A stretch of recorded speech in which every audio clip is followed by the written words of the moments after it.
Hi guys, welcome to the channel and a happy new year to all of you, my subscribers, my viewers. Thank you all for making 2023 an amazing year.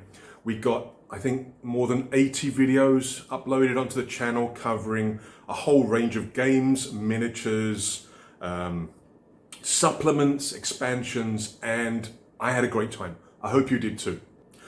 We have more of the same plan for this year, more games, more expansions, more miniatures. I have a couple in progress at the moment in terms of recording and editing. Hope to bring those to you soon. But in today's video, in the New Year video, I'm going to be bringing to your attention a very small but very fun and very clever little game that I discovered a little while back. Part of my pile of games that I discovered a while back that I haven't brought to the channel yet. So, again, Happy New Year to you guys. I really appreciate each and every one of you.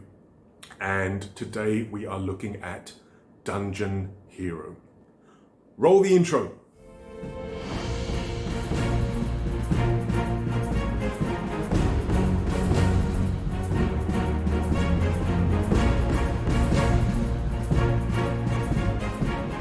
Right, so once again, Happy New Year to you guys. And we are looking at Dungeon Hero today. This is a zine game by C.C. Chamberlain. You can find his products on itch.io under the name Lone Spelunker. I'll include a link in the description below. But C.C. Chamberlain is actually the designer of another game that you may be aware of, that, again, one of the games I'm planning to bring to the channel, and that is Expedition to Skull Island. Yeah, this is a game that I've had for quite a while again, but I'm just waiting to try and get it onto the channel. So yeah, he's also the designer of this. And Dungeon Hero is a zine game which the small size betrays the amount of game that you get. And this is a pay what you want game where there are 3 volumes, Volume 1, Volume 2, and Volume 3. Volume 1 contains the rules, which is on 1 page of A4 that you can then... I'll show you in a second how to create a booklet out of this. And Volume 1 comes with the rules, which is 1 page, and also 2 adventures, which again are 1 page each. But don't let that distract you, because there is a lot within those 1 pages. Volume 2 contains 3 more adventures, and one that I'm going to be doing in this episode. And then Volume 3 has another 3 adventures. See? But yeah, it is a very simple game. And from this sheet of A4, what you can do is you can actually fold and cut to actually make a little booklet. So what we have here, this is the one we're going to be doing, and I'm going to be showing you how to play the game with, and this is from Volume 2. This is going to be Web of the Spider Queen. Now, my printer is very bad at centering, as you can see here. So what I've done is I've trimmed the paper, and I've actually been able to fold it equally. If I try and fold this, it's going to be all over the place. But yeah, what you essentially do is you fold the paper a number of ways, and then you cut from that center point there to this center point here, and you basically can just fold it and create a little book. Not a very good description. I think I described it better when I did the Rusty Dagger videos, but it's made the same way as the Rusty Dagger booklets, and it's very, very quaint. And inside here you have the adventure, you have your character sheet, and then you have the adventure. It has a little bit of the sort of Final Fantasy feel in terms of you going to, you're rolling a dice and you're going to different parts, but you don't get to choose where you go. It's all based on the dice. So essentially what you're going to do is create a character. Now, creating a character is actually very simple. You will have a certain amount of health or resolve, which is 30. You're going to have a certain amount of stamina. You start with 15, and stamina can be used to re-roll dice. 1 point per dice that you want to roll.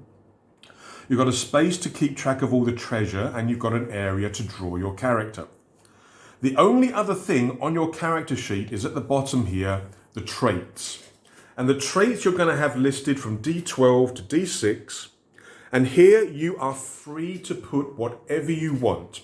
Things that will describe your character, maybe their beliefs, their race, their abilities, their skills, and their equipment. And you choose one trait for each of these slots.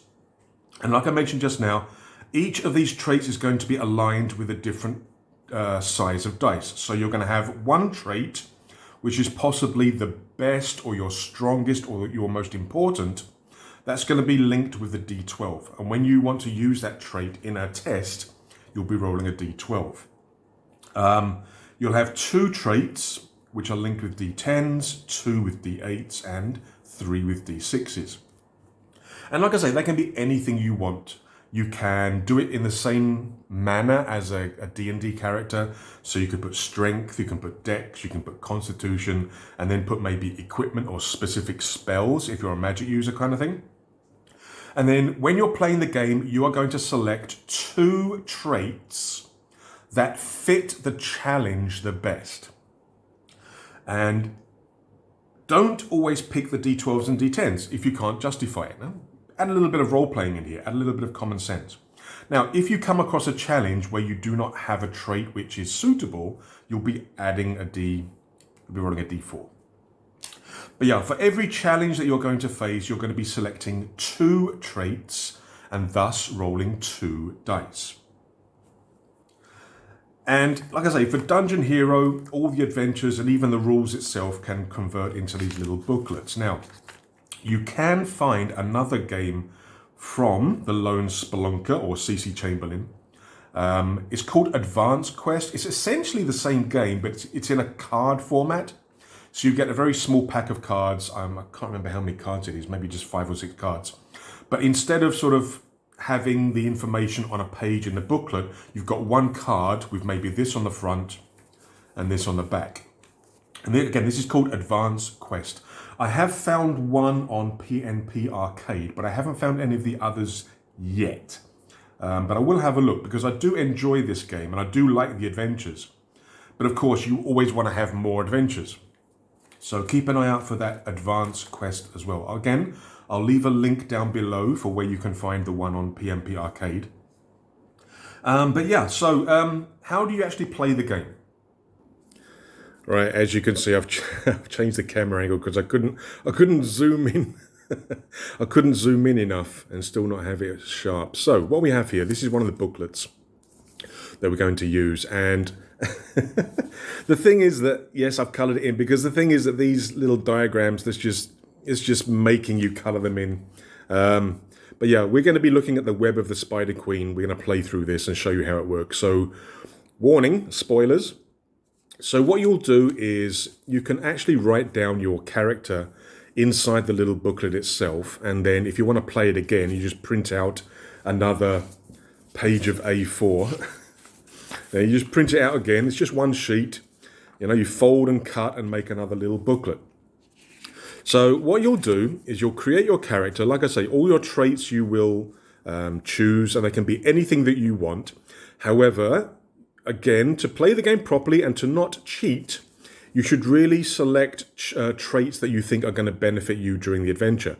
And again, don't always pick the D12s and D10s when you come up against a challenge. So you need to have a wide range of traits to sort of cover anything that you may come across, because don't read ahead and know what you're going to be coming up against. But yeah, the way that it works is you start here with the sort of beginning story, the intro to the game. If you see this little symbol here, the little padlock, it means you've got to stop. So you read the little intro, you follow what it says. This has got a little sort of adventure-specific rule. And then what you'll do is you'll roll a d6. And you will then encounter what it says here in addition to the previous one. So for example, it says here we start with a d6 dark passage trait. And then we roll a d6 and we will then encounter a challenge which combines that with what you roll. And then what you'll do is you'll roll those 2 dice that it says. So for example, now we're actually going to be doing this for proper, that's not very good English. We're going to be doing it properly. Oops, sorry, hit the camera. We're going to be doing it properly in a second, but let's say, for example, I roll a 3. All right, so our first challenge is going to be a D6 Dark Passage and D6 Twilight gives way to darkness. So what we're going to find is a dark passage that gets darker and darker and darker as the sun goes down. And what that is another D6. So what we're going to do is we are going to be encountering a challenge where we are up against 2 D6 as the challenge. Now, what I would then do is that I would then come to my character and I would select 2 traits that I think would be the most suitable for the challenge ahead. Now, I don't have any traits written there at the moment, but let's say, for example, that I have a trait which is night vision. And maybe for night vision, I've given that a trait of D10. What I would do is I would then add a D10 for one of my challenge dice. What else could I have? Maybe I have a D6 of cautious. Maybe I have the cautious trait. So maybe I'm being very cautious moving down this sort of passageway. And maybe that's a D6, so I would add a D6 to my challenge dice. Now, you would think that I have an advantage because I have a D10 and a D6 against the challenges 2 D6s. Yeah? Well, not necessarily. You know how I roll dice.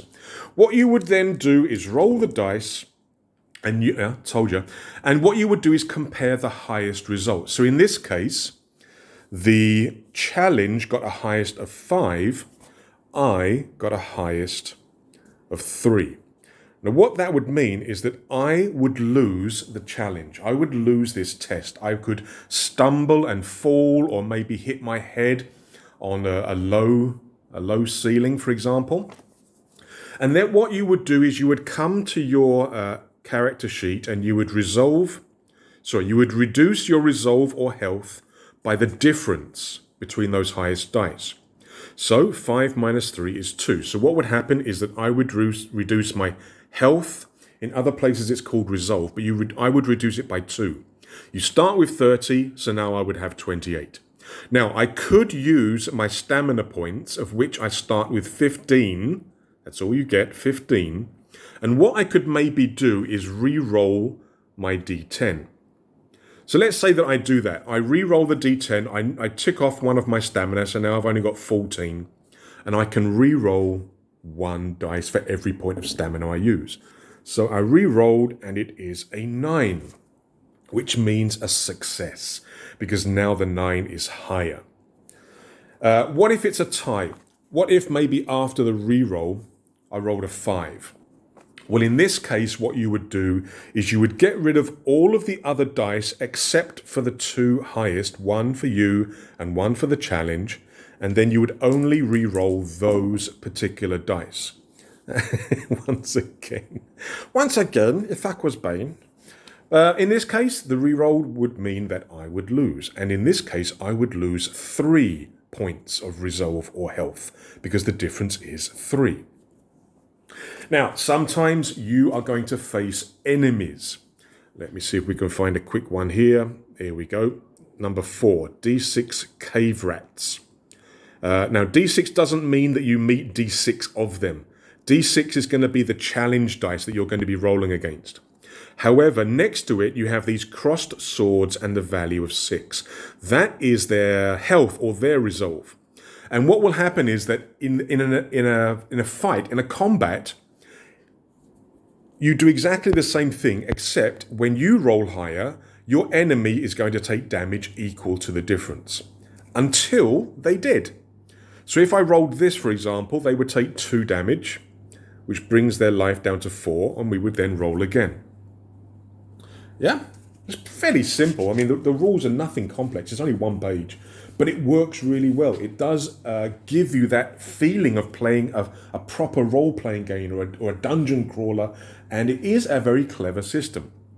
And within the little booklets, or if you get AdvanceQuest with the cards, you do actually have a lot of different encounters that you can meet. But remember, whenever you come across one of these plot points with the lock, you have to stop.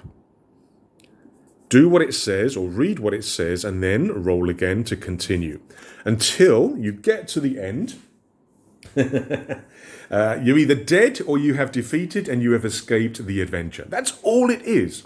So what we're going to do now is we're actually going to play through the Web of the Spider Queen. I'm going to quickly come up with a character, and we are actually going to do this adventure. And you can see how the rules work. Right, playthrough time, learning the rules by playing. We're going to be doing Web of the Spider Queen, which again, I think was in volume 2. You can get pay what you want. Again, with all these, pay what you want, you can technically get for free, but I do recommend dropping a few dollars or maybe $1 as an appreciation for the designer doing their work. And what we have here is the adventure. Again, just one sheet of A4 folded and cut so that it can create a little booklet. I love it. Right, I've also got a piece of paper here where I can write down all the different steps of the challenges so that I don't forget where I am. I've got my dice handy, got my pen skill, got my eraser, and I think we are ready. And yes, I do have a character. So I'm going to be playing as Rakesh, the Paladin. So 30 health we start with, 15 stamina we start with, and then we have our traits. Now, these are completely free for you to choose. There is not a list to choose from. You just choose them based on the character that you want to play. And again, you may think, oh, I'll give a D10 to my plate armor. Well, there's going to be a lot of challenges where armor is not of use. It's no good. So you've really got to have a range. But I am trying to think in terms of sort of the paladins that I have played in the past, where their faith was like their strongest trait, the purity of their faith. So that, again, I haven't read through this. I don't know what the challenges are. There may be nothing where I can use my level of faith as one of my traits in the challenge. I don't know. Armor, I've put as a D10 because, paladins are normally covered in plate armor. Well, at least when they get some experience and some money. What do we got there? I've got another D10. I've got my lay on hands. This, again, I'm not sure whether it's the same in the newer versions of D&D, but in the old versions of D&D, paladins used to be able to do sort of minor healing by what they call lay on hands. So that will be a form of healing. Charismatic, I've put as a general sort of attribute, as a trait, as D8. I've also given him strength for a D6. Longsword as a weapon, D8. Ego, I imagine my paladin as being, yes, helps people, does the right thing, lawful good, all that sort of stuff. But he tends to like the attention. He tends to like being the hero. So I've given him a D6 in ego, which I suppose could be a negative trait, but it may affect somehow, somewhere. And I've also given a rope as one of the D6 equipment. But yeah, these can be whatever you want to use. So we are going to start our adventure, the Web of the Spider Queen.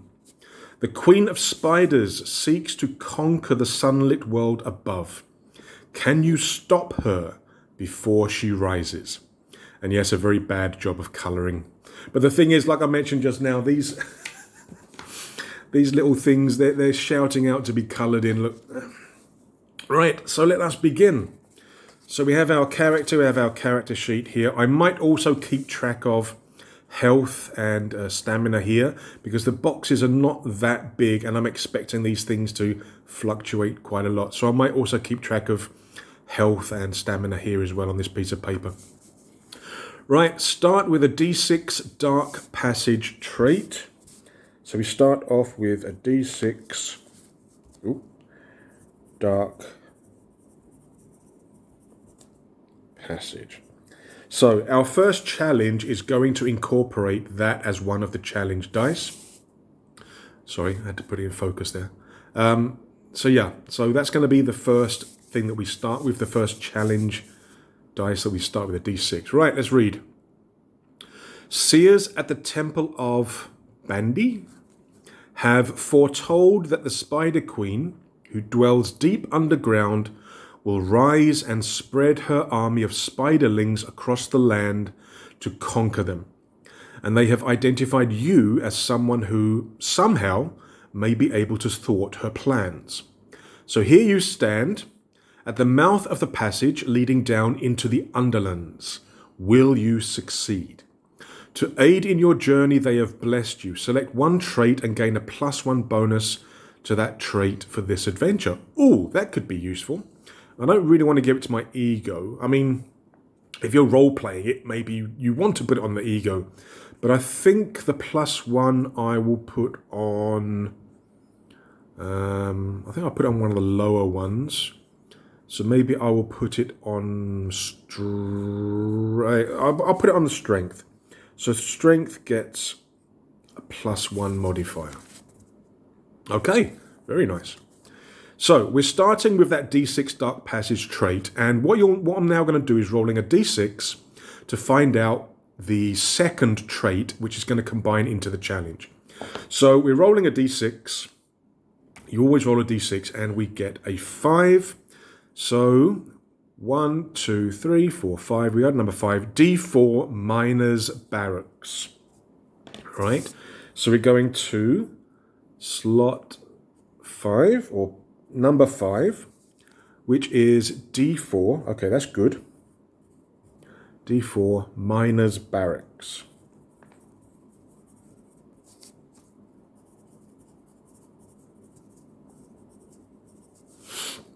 So our first challenge is going to be a combination of these two here. So we're going to be up against a D6 and a D4. Dark Passage, Miners Barracks. I'm thinking it's not a combat, but there is a little gem there. Now, if a gem symbol is part of the 2 traits of the challenge, if you succeed, you get a treasure. So I'm thinking going down the Dark Passage, maybe it's something like an observation check or maybe a perception check to see if I can actually spot the treasure as I'm going down and walking through this area of where the miners used to work. So I'm thinking something along the lines of maybe an observation or perception check where I don't really have anything. I've got nothing which will affect that whatsoever. Let's have a think. I don't really want to roll 2d4s, but let's have a think. Faith. No, faith's not really going to apply here. Ego, no. Strength. Rope, possibly, could allow me to maybe climb to sort of some of the higher quarters or maybe some of the higher buildings. Strength, not really. Strength, if I see something, maybe strength could help me to actually sort of chip it out of the wall. But this is the Dark Passage and Miners Barracks. So I don't think I'm looking for treasure in the wall kind of thing, you know, sort of finding gems and precious metals actually in the rock, but more in terms of finding something within the barracks themselves, maybe in terms of their belongings, their forgotten belongings kind of thing. Yeah, I'm not really thinking, I don't really see much, to be honest. So what I'm thinking is maybe the rope to allow me to reach maybe some of the lofts or maybe some of the higher buildings. But apart from that, I've got nothing else that's really going to help me with this. So I think I'm going to be rolling a d6 for the rope. D6 for the rope. And I think I'm going to be rolling a d4 as well. Because if you don't have a suitable trait, you've got to roll a d4. So I have a d6 and a d4 for my traits, I think. And they are going to be rolling the same thing. A d6 and a d4. That's really not good. But that's what it is. We're trying to follow the rules and act in character and all that sort of stuff. So we roll and we see who gets the highest. Now, of course, remember, I am Ithaqwa's Bane. Rolling dice is my curse. What do we get? We got a 3 and a 1. Oh, hello. So they get a 3 and a 1, and I get a 4 and a 3. So I succeed because my highest dice is a 4 and theirs is a 3. Hey! So we win. Now, in this case, there is no enemies, so we don't have to look in terms of the difference to inflict damage on an enemy. If I had lost, then yes, I would be taking damage in terms of my resolve or my health. But in this case, we succeed. So we get a gem. We get 1 treasure. Excellent. Nice, nice, nice. We get a treasure because we succeeded in that challenge. Now, I'm not going to get too happy too quickly because this is only, oops, sorry, not the camera. This is only the first challenge. I'm still a little bit scared. And what we do now, if it doesn't involve something, for example, like if it was the cave rats and I defeated them, I would cross this number 4, event number 4, I would cross that out and I would still keep this one to go with the next. But because we have 2 traits, the miner's barracks and the dark passage, and neither of these gets deleted by the challenge that we just did, what I'm going to do is lose the previous one. So dark passage goes, but we are still in the vicinity of the barracks for the next challenge. So unless you're fighting something or you destroy something which gets deleted, you always get rid of the previous trait. So we are now, delete the dark passage, we are now at the miner's barracks, and we roll again. We roll another d6, we continue on our journey, we get a 1. So from 5 we go to 6, which is d6 piles of bones. So it's another d6 challenge, d6 plus d4, but we now have piles of bones. Maybe these are the miner's bones in the barracks. Now, it doesn't give us anything else. There's no enemies to fight or anything else. It just says it's a d6 challenge and we've got to combine it with the miner's barracks. So maybe we can actually search the bones and see if we can find more treasure, because the rules say if that gem is on either of the 2 traits that the challenge includes, we can get a treasure. So maybe we can search the piles of bones to get more treasure. Now, if I win, I would get another treasure point. If I lose, maybe I damage myself on the bones. Maybe there is some sharp edges that can cause damage to me, possibly. But again, it's a d6 and a d4 for the enemy. D6 and d4 for the enemy. For me, again, we're doing a search, so I don't think rope's going to help me now. Maybe strength? Armor possibly could protect me against damage. Strength, I don't think. I'm thinking armor could protect me against damage. Faith, not really, it's just a pile of bones. So I'm thinking armor and maybe the sword to sort of dig through the bones so I don't actually have to use my hands and get hurt. Kind of makes sense. So I'm going to use my armor and the long sword to basically dig through the bones. The armor is going to prevent any potential damage. So a d10 and a d8. d10 and a d8. Right, we're going to roll. Oh, hang on. Let's use better colored dice so we can tell the difference. There you go. I've got a d10 and a d8, and they're rolling a d6 and a d4. Again, remember, I am Ithaqua's Bane. we get a 9. Nice. So they get a 4 and a 3 again, and I get a 9. Again, there's no enemies to actually damage, so the difference doesn't matter. In this case, all that matters is that I rolled higher. My highest dice is higher than their highest dice. So we succeed at the challenge, and we do get another gem. So we get another treasure. And because this is not something that gets destroyed when I finish the challenge, we have to get rid of the earlier one and continue our journey. So we've still got the piles of bones, but it's now going to be linked with another one. Of course, it's another one.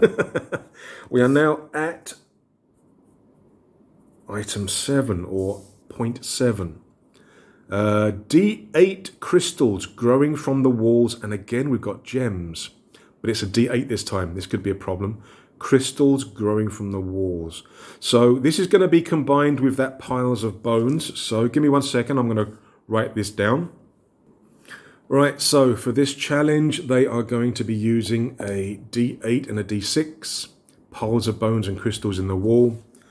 And again, we've got another gem here. This one's gone. This gem symbol's gone because the barracks has been deleted. But the crystals do have the little gem symbol as well. So I'm thinking maybe we have to sort of crunch and walk across the bones to get the crystals in the wall. So I'm thinking instead of Again, maybe this is more about sort of keeping my footing. So again, armor could prevent any damage, and maybe the sword, strength, crystals, because maybe the gem actually reflects to the crystals themselves. So I'm thinking strength instead of the longsword this time. So armor to prevent any damage from falling or cutting myself on the bones, and then maybe a strength to sort of get the crystals out of the wall. So this time I'm going to be rolling a d10 and a d6, not a d8 this time. Right, so in terms of the dice types, you have a slight edge. We've got a d10 and a d6 versus a d8 and a d6, but you know me. You know me. So we're going to crunch across the bones, trying to keep our balance while trying to sort of pull these crystals out of the wall. And what do we get? Oh no. Oh no. Right, so what we've got is a tie. My highest dice and their highest dice, which is a 3. Now, the rules state that if there's a tie, remove all dice that didn't match the highest roll. So in this case, only one dice gets removed for the reroll. I've still got my dice because they're both 3s compared to their 3. So we're re-rolling, and they get a 4, we get a 6, so we succeed by 2. But again, we're not worried about causing any damage here, but we do succeed, and we do get another treasure. So we've got 3 treasures now. Now, what's the point of collecting the treasure? Well, it's just like a scoring mechanic. You're not going to be able to use the treasure to purchase weapons for the next adventure. You're not going to evolve your character or anything like that. It's simply a way to see if you do the adventure again, whether you can get more treasure than last time. It's simply a scoring mechanic. Again, I haven't read through these adventures because I don't want to spoil it, but maybe there are ways where you could sacrifice treasures to avoid something. I don't know. Because like I say, I haven't read through the adventures. I don't want to spoil the secrets. Right, so again, we have to get rid of the earliest one, unless we kill something. So the bones have gone. We still have the crystals in the wall, which means for the next challenge, there is still a potential treasure. But we have to roll. So we have to roll a d6. So we're going from 7. We get a 2, which brings us to 9. Okay, here's the thing. If I keep rolling low, this is going to be an extremely long adventure, and we're going to have a lot of trouble. You kind of want to roll high so that you can zoom through and get out quickly. If I keep rolling low, I'm going to be having so many encounters, it's going to kill me. But we get a 2, which means our next part of the encounter is going to be number 9. Apologize for my writing. Cave worms. Now this is a d6. Cave worms. Now this is going to be a combat. You see we've got the crossed swords. They've got a health of 6. So I'm going to put here a 6. So what we're going to do here is exactly the same as before. But if I succeed, I'm going to take the difference between the highest dice and apply the damage. So what are they going to have? They are going to have a d8 and a d6. This is going to be combat. I'm going to use my cave worms. Yeah, I'm going to use my sword and my armor. So d8 and d10. So we've got a slight advantage in terms of the dice, but we know what happens sometimes, right? So we are going to attack the worms who are maybe the crystals is their kind of sustenance, and they're kind of trying to protect their food. So what we're going to do is we're going to roll the dice. We get, oh no, they get an 8. Okay, so they got an 8 and a 5. I've got a 6 and a 5. So at the moment, I am going to take 2 damage because that's the difference. I could use a point of stamina to re-roll, maybe re-roll my d10. The trouble is I've got to have to roll a 9 or a 10, and that's a bit of a risk. So what I'm going to do is I'm actually going to take 2 damage. So what I'm going to do on this piece of paper, I'm just going to keep track of my health. Because like I say, the boxes here aren't that big, and I'm expecting a lot of damage. So I take 2 damage in the first little combat phase. They are unharmed. We roll again. They got a highest of 2. I get a highest of 6. So they take 4 damage. They're down to 2 life. We roll again. okay. They get a 6. I get an 8. So again, they take 2 damage. They are dead. Phew. And since we still have the crystals in the wall as part of our challenge, we get another treasure. Bonk. Now, because we defeated this enemy, these worms, we don't get rid of the earliest part of the encounter. We get rid of the enemy. So the crystals are still there in this case. Because we have defeated the worms, that is the one we delete, not the earliest one. But when we roll the d6 to find out what's next, we add to the 9, not the 7. So what comes next? We get a 3. Now, here is 10. We turn the page. We now have a plot point, some part of narrative, and it has a lock symbol there, so we actually have to stop.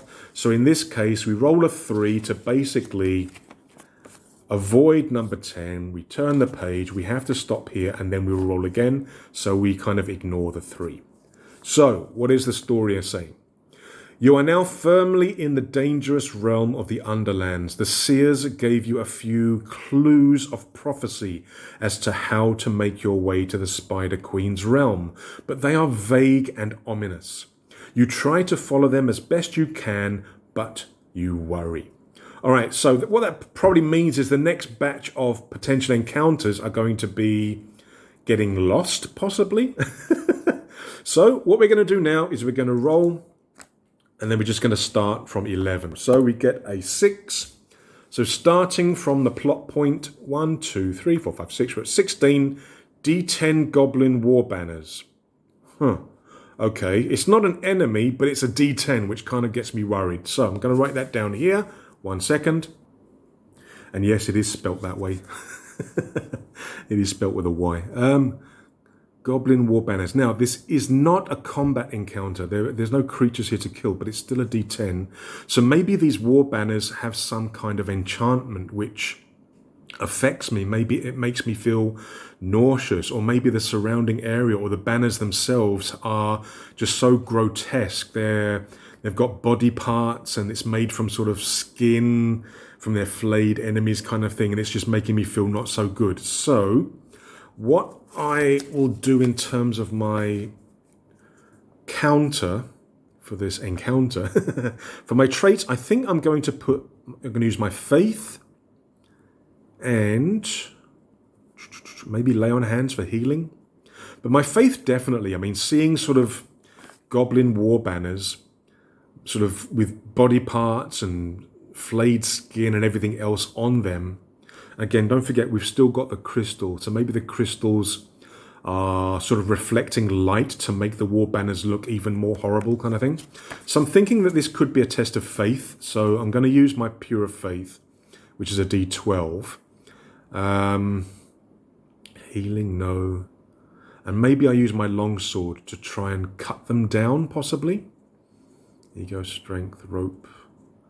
Yeah, so I'm going to be using Pure Faith, D12, and my longsword, which is a D8. Oh, I forgot the +1 for my strength last time. I think I used strength previously, didn't I? I forgot to add the +1. But I'm going to be using Pure Faith and longsword, so D12 and a D8. Right, so the challenge has a D8 and a D10, and I, Rakesh the Paladin, has a D12 and a D8. So we roll, there are no modifiers. We just roll the dice, we get... Okay, I get a highest of 7, they get a highest of 5, so we succeed by 2. Excellent. And guess what? We've still got the crystals. That's part of the challenge. So we can still gain another treasure. Maybe not necessarily the crystals, but maybe there's a bit of treasure underneath the banners, possibly. Now, because there was no enemies here, we now do have to get rid of the crystals. But the next encounter or the next challenge is going to involve the war banners, which is a D10, which is a little bit worrying. Right, so we are at 16. We are rolling a D6 to find out what's next. We get a 1, of course we do. So 16 goes to 17. D8 Shrieking Fungus or Fungi. Again, it's not combat, so it's going to be like a noise, a deafening noise potentially, right? So let me write that down. Right, so D8 shrieking I think fungi is the plural of fungus. I could be wrong. Or maybe it's just a singular shrieking fungus, just one. I don't know. But the problem is we're going to be up against a D10 and a D8 this time. Oh no! So a D10, a D8, that's them. How am I going to approach this? Again, it's still involving the war banners, so I'm thinking that the faith would still be a factor. The fungi, rope, no strength. Maybe I'll use my strength to kind of pull or to, again, it's not really, lay on hands. Lay my hands over my ears, maybe. Charismatic long, maybe I'm just going to use the longsword again to try and continue chopping down the banners and maybe also to slice into the fungi. So yeah, okay, so D12 and a D8 again for me. So again, in terms of the dice, I have a slight advantage, but we know how things go. I'm doing okay at the moment, but we know things can change. Right, what do we get? Oh no, that was on a 6. It rolled onto an 8, but that actually was a 6. I'm not cheating. But should I keep it as a 6 because it's the enemy? We got 8, they got a 7, and like I say, that was a 6, but it rolled. Should I keep it as a 6 or the 8? I think it was a 6. Right, you may notice a different layout here. That's because in the last section, I actually paused the camera because there was a loud git in his loud car going past the house. So I actually paused the video camera. And then once the noisy git had passed the house, I forgot to press record again. So I actually played through the entire rest of the video, complete with the outro, and I forgot to press the record button. Now, I have been known to do this before. I think on the Intergalactic Space Trader video, I did the 3rd planet and forgot to record it all. But what I've done is I have erased the encounters that I rolled up afterwards, and I erased all the damage and everything else. We are back. We're back at this point here, and I will continue from this point.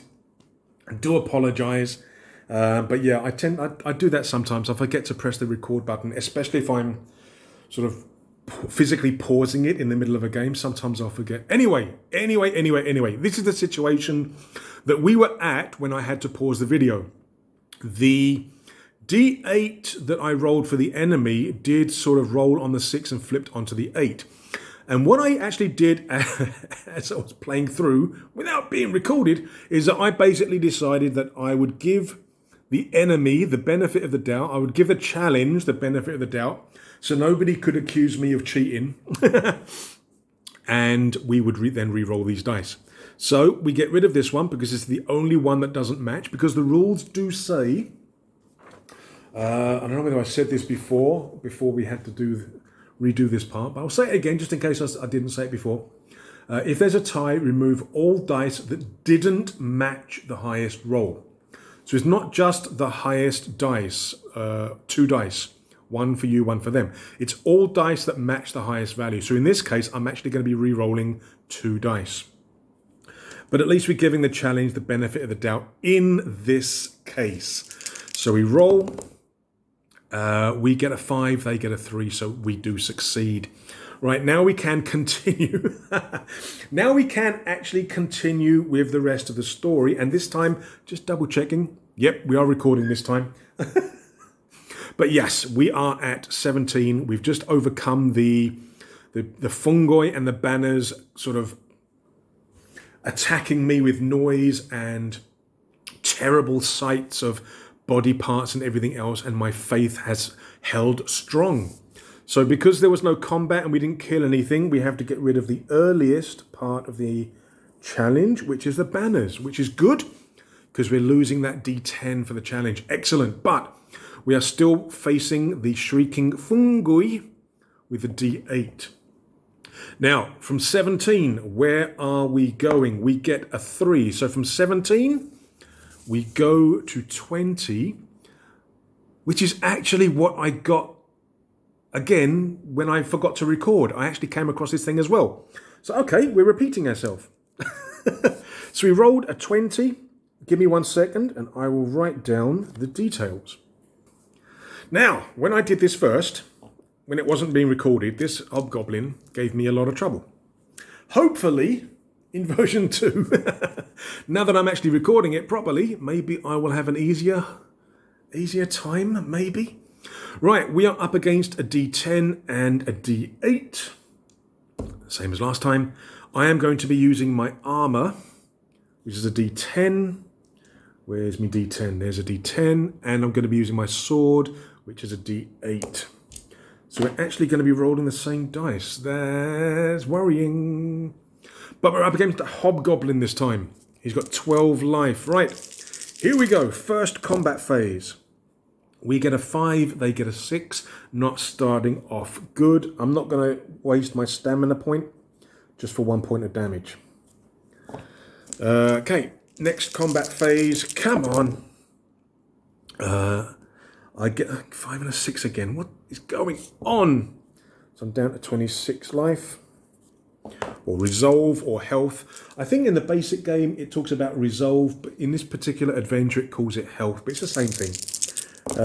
Right, what do we get? Oh, come on, are you serious? Every time it's beating me by 1. Oh, I'm going to have to start using my stamina soon to re-roll these dice. Right, next combat. I haven't hurt him yet, come on. Oh, that's better. That's much better. I got a 10, they got a 6, so 4 damage. So they're down to 8. That's much better. Another one of those, please. Oh, look at that. All 8s, but I got a 10. So he takes 2 points, so he's down to 6. Yeah, I don't want to tempt fate, but this is going better than last time. I know I shouldn't tempt fate. I knew I shouldn't say nothing. I should learn to keep my mouth shut, shouldn't I? I take... should I? Should I? No, because they rolled quite high. So I'm taking how much? 3. Yeah, okay. Maybe it's not going as better as the last time. They get a 6. We got a 4. No. I'm going to have to use stamina, aren't I? So I start with 15 stamina. So I've now got 14, and I'm going to re-roll... I think I'm going to re-roll my D10. I think I'm going to re-roll. So I need a 7 or higher. Nope. Dang it. Right, we take 2. I'm down at 20. I'm assuming that we can only do that 1 time, I think. Right, and that's better. We get 10, they get a 5, so they take 5 damage. Oh no, just 1 more. I'll throw me pencil in disgust. Come on. Nuts. Here we go. Right, again, I'm going to use stamina, so I'm down to 13 stamina. I'm going to re-roll my D10. I need a 7 or higher. No! It's a tie. So we get rid of all the dice that don't equal the tie. It's both D10s, though. It's completely down to the dice. And we win! We do 6 damage. We kill him. Ha ha ha. We kill him. So we get another treasure for killing an enemy, and he's dead. So when you kill an enemy, you cross them off and you keep the previous one. Normally you get rid of the earlier one if it's not a combat. But we've still got the shrieking fungi to worry about, but we do get rid of the hobgoblin, but he took I started on 28, didn't I? So he took 8 life off me. That's not good at all, and I've used 2 stamina. Now here's the thing. We are at point 20 in the adventure. There are 91 points in the adventure. So I'm not even a quarter of the way through yet. And this isn't good. Right, what's next? We're starting at 20. Yeah, we don't, even though we've crossed out the 20, the hobgoblin, this is still the point where we're rolling the dice and adding. So we roll a d6. We are at 20 plus 6. So next we're at 26. D8 fungus-infected zombies, 8 life. Another combat encounter. Right, but now we're going to be rolling 2d8 for the challenge. So we've got our 2d8 for the bad boys there. And again, it's a combat encounter, so I'm going to be using my armor and my sword. Right, we got these zombies, fungus-infected zombies, and they have 8 life. See if we can do better this time. Let's go. And the shrieking fungi are there, not making it any easier. We get a 9, they get a 3, so I do 6 damage. Nice start. So they're down to 2. Next combat phase. Whoops. We get a 7, they get a 6, so I do 1 point. They've got 1 life left. Next combat encounter, next combat phase, we get a 9. They get a 3.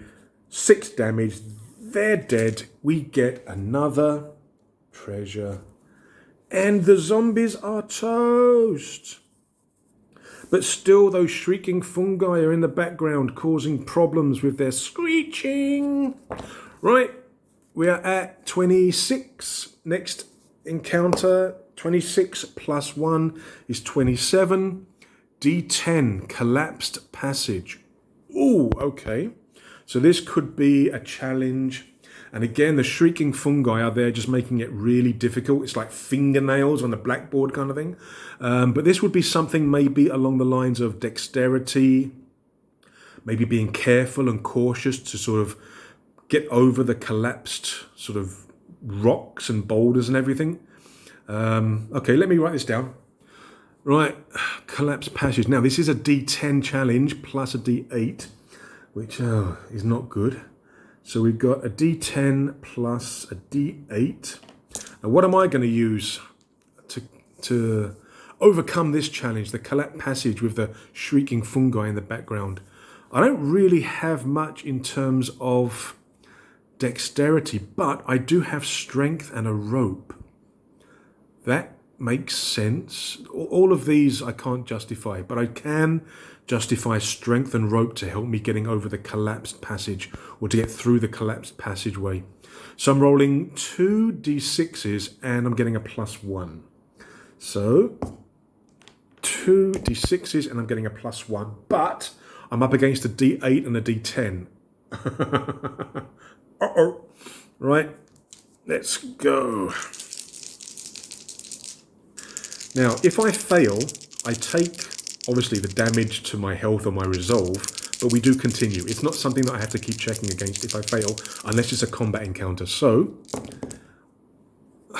okay, well, I've lost. They get a 7, and my highest is a 5. So I fail, and I take 2. Now, I could use my stamina to maybe re-roll. That might be worth it. Because I've got a 5, so yeah, I'm gonna re-roll I'm gonna use a point of my stamina, and again, 1 point of stamina is 1 dice you can re-roll. So I'm gonna re-roll the 7, and I get a 2. Great, which means I succeed because I got a 4 plus 1 is 5. They got a highest of 2, so I succeed, and I pass through the collapse. Well, I don't pass through the collapsed passage because since it's not combat, I get rid of the earliest one. So we continue down the collapsed passage, and I drop my pencil, probably breaking the lid. But we're continuing down the passage, but we're out of earshot of the shrieking fungi. So they're not going to be a factor anymore. I can't hear them anymore. But I've still got to face the rest of this collapsed passage because it will take part in the next challenge, which will be 27 plus... bonk, 6. So 27 plus 6 is 33. Whoop, whoop, 33. Oh no, D10 Dark Elf Patrol. Oh, it's another combat. Let me write that down. This really isn't good. Why isn't it good? Because they're rolling 2d10. D10 for the collapse, because we're fighting in this collapsed passage. So obviously the passage is going to make it very difficult to fight. And we're up against a Dark Elf Patrol, which is also a D10. They're quite powerful. 8 life or 8 hit points or 8 health, whatever. I'm going to be fighting using my armor and sword. Now, this could be the end of me because I've only got 20 life left. However, what I'm going to do, this is going to be the last encounter for this playthrough because we're roughly a third of the way through and I don't want to ruin the end of the story or the end of the adventure. So what I'm going to do is I'm going to end this playthrough here, whether I live or die, because I don't want to ruin any more for you. I know there's been spoilers already on the pages that we've looked at, but I don't want to spoil the ending. So what we're going to do is we're going to fight against these dark elves and call it a day. But again, the adventure does continue. So let's see how we do against these bods. We get a 9, they get a 4. Oh, that's good. So I'm causing 5 damage already. They're down to 3. That was very nice. Next combat phase. Oh, we get 9 again. They get a 5. We do... Oh, that was quick. That was quick. We do get another treasure. And the Dark Elveses got really whacked that time. Now, again, because it's combat, this is the one that we get rid of for the next challenge. We are still in the collapsed passageway.